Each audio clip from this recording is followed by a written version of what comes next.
မကြီးသီးမဲ့နဲ့ပတ်သက်လို့အရင်တုန်းကတင်ခဲ့တဲ့ post တွေမှာပြောပြခဲ့ဘူးပါတယ်အခုထပ်ပြောပါဦးမယ်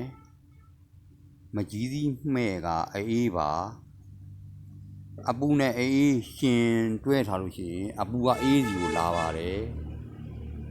အဲ့ဒီတော့ခန္ဓာကိုယ်ထဲကိုမကြီးသီးမဲ့ဝင်သွားတဲ့အချိန်မှာအစာအိမ်ထဲကိုဝင်သွားတဲ့အခါမှာခန္ဓာကိုယ်ထဲမှာအောင်းနေတဲ့ဒုက္ခပေးမဲ့အပူကမကြီးသီးမဲ့ကိုသွားစုပါတယ်အဲ့တော့မကြီးသီးမဲ့ကခန္ဓာကိုယ်ပြင်ပကို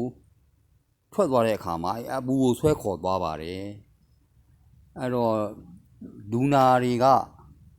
အဲ့လိုအပူတွေထွက်သွားတဲ့အခါမှာတော်တော်လေးကောင်းသွားတာကိုဗျအဲ့တော့ယောဂပျောက်သွားပြီလို့ထင်တတ်ကြတယ်အမှမပျောက်သေးပါဘူးဗျာဒါနဲ့ပတ်သက်လို့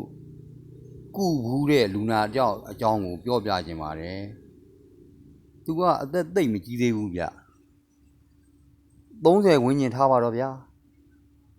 အရအခေါ်ပပေါက်နာဗျသူကဘယ်ဘက်ပချိတ်မှာကြက်ဥမရန်ဥလောက်ရှိတယ်ဗျကြက်မရန်ဥလောက်ရှိတယ်မားထင်တာပဲအကျိတ်ကြီးအဲ့တော့ဇက်ကြီးကဘယ်ဘက်ကိုစောင်းတာပေါ့ဗျာအဲ့တော့ပါအပေါက်ကြီးကလည်းဟွာရီယူထွက်ဒါတွေယူထွက်တာပေါ့သူကဆံပြုံးလေး2စွန်း3စွန်းလောက်တောက်ဖို့ကအရေးကိုအဲ့အပေါက်ကြီးကိုလက်နဲ့ပိတ်ပြီးတော့တောက်ရတာဗျအဲ့လူနာကိုကုတာဗျာကုတော့အရက်20အစိတ်လောက်နေတော့ပချိတ်ကကြံမတောင်းဦးလောက်ရှိတဲ့ဘယ်ဘက်ပချိတ်ကကြံမတောင်းဦးလောက်ရှိတဲ့အခဲကြီးကဦးစီပေါင်းနဲ့ရေထတာလို့တွဲလောင်းနဲ့ဖြစ်လှုပ်နဲ့ဖြစ်နေရောကျွန်တော်မနာမကျင်အောင်လေးဖိပြီးပါအပေါက်ကနေကြီးတွေမန်းနေထွက်တာပြုအဲ့ဒီမှာအရက်20အစိတ်လောက်နေတော့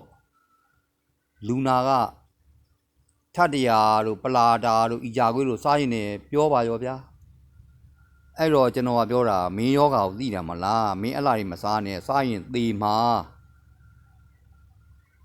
အဲ့လိုပြောတော့သူတပတ်လောက်ပြန်သွားရောနောက်တပတ်လောက်နေတော့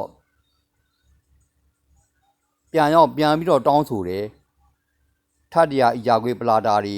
သေရင်သေပါစေစားကိုစားကျင်တာပါဆိုတော့ကဲမင်းသဘောပဲကွာလူနာအဲ့လိုတောင်းဆိုလာမှတော့ကျွန်တော်ဇိုးအတင်းကြမပြောတော့ပါဘူးသူ့လည်းရှင်းပြပြီးပဲလीအဲ့တော့မင်းသဘောပဲစားရင်စားရုံပဲကွာဆိုတော့ဆေးလဲလာမြူတော့ဘူးနောက်3လလောက်နေသူဆုံးသွားတာပဲဒါလေးကမကြီးသီးမဲ့ရဲ့အလုံးလုံးတဲ့သဘောတရားလေးကိုပြောပြလို့ရင်းပါခန္ဓာကိုယ်ရဲ့အပူကိုဆွဲထုတ်အပူကတော်တော်ကိုညော့သွားတဲ့အချိန်မှာလူနာတွေကပျောက်သွားပြီလို့ထင်တတ်ကြတယ်ဒါပထမဆုံးဟွာပေါ့လေမကြီးသီးမနဲ့ပတ်သက်လို့ပထမဆုံးဆေးပေါ့လေမကြီးသီးမနဲ့ပတ်သက်လို့ပြောပြတာပါနောက်ထပ်ဆက်တော့ဆရာဝါရောဆေးဂန်းကလာအာဘောဆေးကစွန်ရွက်တောက်ဖို့လိုပါသေးတယ်သူတို့เจ้าကိုနောက်ပြီးတော့ပြောပြပါဦးမယ်ဗျာ